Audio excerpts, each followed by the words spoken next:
Oh my god, this is it. I feel nervous. Ikaw, sige ko muna sa inyo ha. Ako na lang. Ako lang. Hindi mo yung vlog ko. Okay, ikaw na. Okay, before we start, nasa ko orientation, short orientation na. Our criteria for judging today, we have the content, 10%, the language used, 10%, spontaneity and naturalness, kung the way mo mag-speech kay natural ba siya, ganang straight lang. Vocal clarity and dynamics, which uses na kanang clear ba ang inyong words na paggamit sa speech. Then, eye contact or connection ninyo sa audience, dapat na siya ha. Then, relevance of the topic. So, mo na siya ang inyong criteria. So, kisa may gusto muna. Hingasan mo ka Uy, din. naglain ako sa inyo. Pangun. Kasi, Before mo mag-start, kailangan introduce yourself, dayon ang topic. Tapos, diretso na. So how about if ma-lost me sa among kuan? No, it's okay. Sige lang. Shake sa inyo. Sarili. okay lang siya. Pagbilit. Part 2 yan yung sa exam niya. Written exam po yan dito no kay mo sa inyo kay gamay Wala. na. Accepted ni mo. Bawi ito mo diri. Asan na padulong mo? Ay, magkatawa Sa ha. pikas. Tara, lago sa tabi. Pikas. Okay, ikaw? Good luck, Joy. Name ni mo? Mary Jo Gabiola ma. Mary Joy. Gabiola. Lord, tabangin ito. Ayaw ka. Tadlock ko ba? Ako sa... Memorize. Last week mo. Yes, ma'am, nag-memorize yun mi ma'am. Ang danggo na lang gud mi sa amin. Memorize na dun siya mga Okay. Dili sanay. Shake. Ano sa paggawa sana yung mga. Kuhaan mo mas. Oh my God. Para clear ang mga. Kailangan nila yung mas. Para. Laban, Okay, pag magkurog-kurog ang baala, Okay, na lang kapag ready na Awalit ka. ang dalag mas ma'am, kaya magkurog ang baba. In this world full of trials, we need a strong heart and a strength to overcome circumstances that may occur in our life.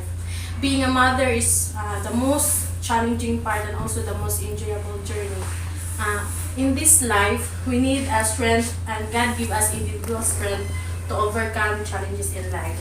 Happiness, excitement, sadness, frustrations are the feelings of being a mom. As a student, a mom, and a daughter is a huge responsibility, and I thank God for giving me such strength, a strength that always reminds me in fighting in my future and giving me such strength to overcome these challenges in my life. And my strength is my son, and he's one of the reasons why I continue and trying hard to become successful in life, and I'm very proud to be her mom. That's all. Thank you. Basta man ti ma'am. Awi. Wala ka na. Diba?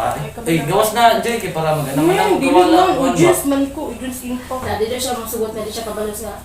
Okay. Tingnan ko pag ready na. Yes, ma'am. Ikaw na, dali kayo. May pasend man ko rin. Sa akin na. sa'yo. Hello, eh? Ikaw lang sa... Hi, ma'am. Good afternoon. And for today's speech, I'm gonna sharing about silent battles that we all have. Yes. I wanna quit. I wanna give up. I can't do this anymore. If you hear those words, what is the first thing that comes in your mind? Probably, you can say that this person is exhausted. It's either physical, mental, and emotional. But what about if that person is voiceless to utter those words? When tears is the only way to express of how we feel. I know that we have our own different story to tell, and we have our own different struggles in life. That's why I came up into this title, Silent Battles. I know that this is very responsive, because I know that as a human being, it's part of our life, trials, problems. Maybe a smile can hide it, but not our inner being, especially when alone. It's torturing us, and sometimes it's very powerful and we don't have the courage to fight it back. When I was 19, I decided to kill myself because I thought suicide was the only choice that I had. Yeah. I was lost. So I cut my pulse using a knife. Yeah, it hurts. Definitely hurts. And But I feel that moment was heavier and much painful than the first cut that I made. I was alone in the house and I was like fully decided to end everything. Both personal and family problems emerged. So I made the second cut. But then I realized, when I look into my post, I see no blood. So I realized that I was using a blunt knife. Maybe it was a divine intervention because it's not yet my time and I still have my purpose. And then, it enlightened me. That's why I'm here in front of you. So I know that silent battles are dangerous and risky, but we have to fight it. I know that we can overcome it. Just believe yourself in what else does. Be brave. Speak it out. Cry it out until you feel light or your burden will be light. If you can find answers, it's okay. Just fight and avoid suicide. It's not an option at all. Thank you so much.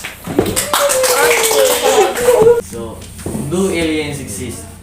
It's a question that has spawned countless films and TV series, books, podcasts, artworks, and conspiracy theories.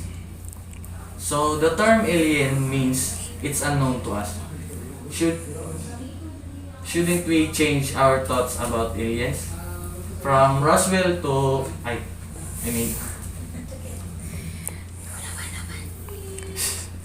that's from Arashi 11 News Post. A conversation between him and the internet world. So we do not know whether there are any aliens or not. But there are so many planets in the universe that leads us to wonder if there is another species that existing on a different planets. From Roswell to Lubbock Lights, there have been plenty of UFO sightings on Earth. They even concluded that the government may be hiding this from us. If we do see signs of life on another planet, that won't tell us whether it is inhabited by mindless green slime that we always think that we call aliens or other existing species that we haven't discovered yet. We often try to figure out what aliens might be like. We humans are obsessed with the idea that we are not alone. That somewhere out there in the universe, there are some life forms of intelligence enough to communicate with us, or maybe even destroy us. If we do make contact with aliens, it would be a decisive blow to the idea that humans are the center of the universe. But how much cooler would it be if we discovered that we are just one branch of a vast galactic tree of life? Thank you, ma'am. Good afternoon, ma'am. Good afternoon, my fellow class students. My topic is about my life's experiences. When I think life's journey, I imagine a long road, a long, filthy road that sometimes is surrounded by mountains and lakes, and at times is layered a hot, dry desert. Sometimes I just pictured struggling people as climbing up the mountains with their heavy backpacks. The abstract reality of life sometimes seems so unclear, as if whatever in front of me is just a reflection of another big reality. Make a Dream was a very influential phase in my life. Watching a sickness child in the hospital, when we go sometimes in the hospital because I am a sickness child also, then still had a smile on their face knowing that she is dying, but still she has a wish of a self-satisfaction. Another significant phase of life was losing someone really dear to me. Watching my father pass away was a sudden thing that changed my way of perceiving and looking at things. It happened 5 years ago, actually. Then, the death was not unexpected or came as a sudden surprise, but it just didn't act the way I thought it would. We are ready for his death, but we didn't expect that it came suddenly. Then, the feeling was so shadow, and I felt myself at incredible discomfort. My reaction was more of confusion than of shocks. I was just there standing, trying to realize what just happened. I don't remember a single wish that uttered in my mouth that he didn't fulfill. Because he is the most closest person in my life. It happened, it wasn't many days after his death that I realized what did he mean to me and even to my whole family. He never made me feel how he had been doing for me. He did all he could do for our family and for me. He did all he could do, everything for our family and for me. When I think of it now, I realize that he always dealt secretly with all the situations that give the potential to offer me even the slightest of hardship or worries. Have I had the slightest of issues? Yes, I have. Then I was just let him know, and then free myself from all kinds of worries. But now that he is gone, in any such crucial situations, it just feel I am climbing a cliff with a heavy load without that big support. His death arose a sense of responsibility in hard work in me. I started taking my life seriously. My aim and objectives became clearer, and his death left a big hole in my life, and which could not be filled by any other person. And I am sure even my family felt the same way. His death, when he died, I started thinking myself as an independent being. Being the closest to him, I thought it was my responsibility to now fill this gap. I wanted to live the way he did because each and every aspect of his life was truly inspirational. I started believing myself, taking my own decisions instead of relying on others. I just had a dreams to achieve something, and even I myself was confused to what exactly I wanted to make others proud, and that was for me was success. Today, I try to follow all his given advices in every situation.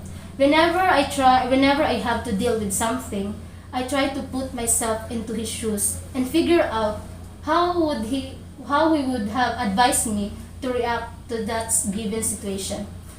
His death taught me that life can take any turn drastically, and we should never take our loved ones for granted.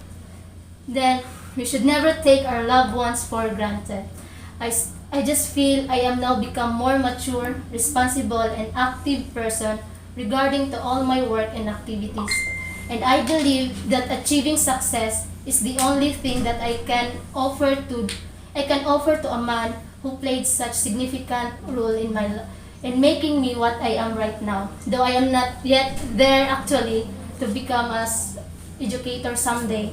This is the last sentence or the last paragraph I want to say is for my fellow students who struggle downfalls now in studying. Starting working your dreams today because tomorrow never comes. Believe in yourself and don't waste time planning and waiting.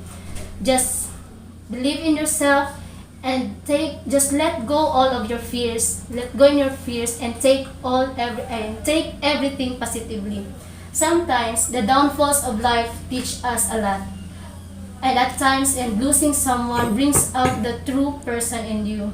And at times ups and downs are all parts of our lives, even as a students. What matters how we rise after falling.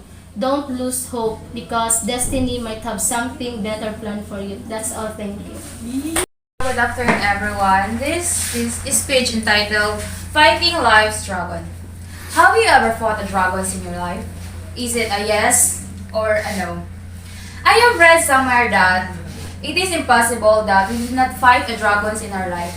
According to Eugene Peterson, the author of In the Long Obedience in the Same Directions, dragons are projections of our fears which confronted us unpleasantly. In my personal experience, fighting my own dragons is quite same like fighting an army without an arm. In times of crisis, no one is ready for it, nor anyone will be notified about it. As I grow older, I get to understand that things may not be always coming to our way. That no matter how I plan things accordingly, there is always a detour in ways that I could think why it has to be like that. I get angry, murmured, and I even mutter some nasty words in my mouth without realizing that there is something unpleasant that awaits for me if I have to pursue my plans. An instance if I stumble, I may not be able to get back on my foot and fight squarely.